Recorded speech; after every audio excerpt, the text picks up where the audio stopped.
வேற்று கிரகத்திலிருந்து தப்பித்து வந்து நம்மளுடைய கிரகத்தில் தஞ்சம் புகுந்தவர் இவர் அப்படின்ற தலைப்பு செய்திக்கு ஏற்ற மாதிரி இந்த மீனோட அப்பியரன்ஸ் இருக்கா? இது வந்து நம்ம கிரகத்தை சேர்ந்தது தான். 800 மீட்டர் கடலோட ஆழத்தில் வாழ்ற இந்த மீன் சூரிய வெளிச்சம் ஆல்மோஸ்ட் நுழையாத இடத்துல, டார்க்கான இடத்துல வாழும்.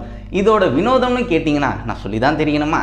தலைக்கு மேலே ஒரு கவர் இருக்கே, அது ஆக்சுவலி இதோட தலை, டிரான்ஸ்பரண்டான தலை. இதுக்கு முன்னாடி ஒரு 2 புள்ளி தெரியல, அதுதான் இதோட கண்ணு நினச்சிங்கன்னா அதுதான் இல்லை. இதோட மண்டைக்குள்ளே பச்சை கலரில் 2 உருண்டை தெரியுது இல்லையா, அதுதான் இதோட தலை. ஆக்சுவலாக அதுதான் இதோட கண்ணு. ஆக்சுவலாக சயின்டிஸ்ட் வந்து இதை வந்து கண்டுபிடிச்சப்போ இதோட கண்ணு எப்போவுமே மேலே பார்த்த மாதிரி ஃபிக்ஸ்டாக தான் இருக்கும்னு நினச்சாங்க.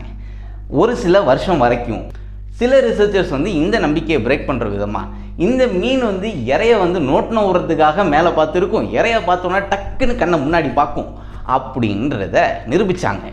இது ஒரு கதை. ஆக்சுவலாக இதோட தலை டிரான்ஸ்பரண்டாக இருக்கிறதுக்கான காரணம் தெரியுமாவோ? அதுதான் அதுக்கான காரணமானு தெரியாது. ஆனால் இது எதுக்கு யூஸ் ஆகும் தெரியுமாவோ?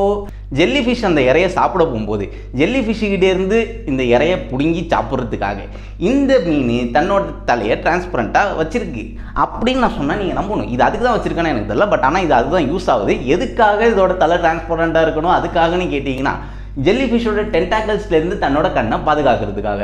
இது ஒன்று. இதோட பேரை சொல்லிட்டேன்னா மேக்ரோஃபினா மைக்ரோஸ்டோமா சொல்லிட்டேன்னு நினைக்கிறேன். ஓகே காய், see you later, bye.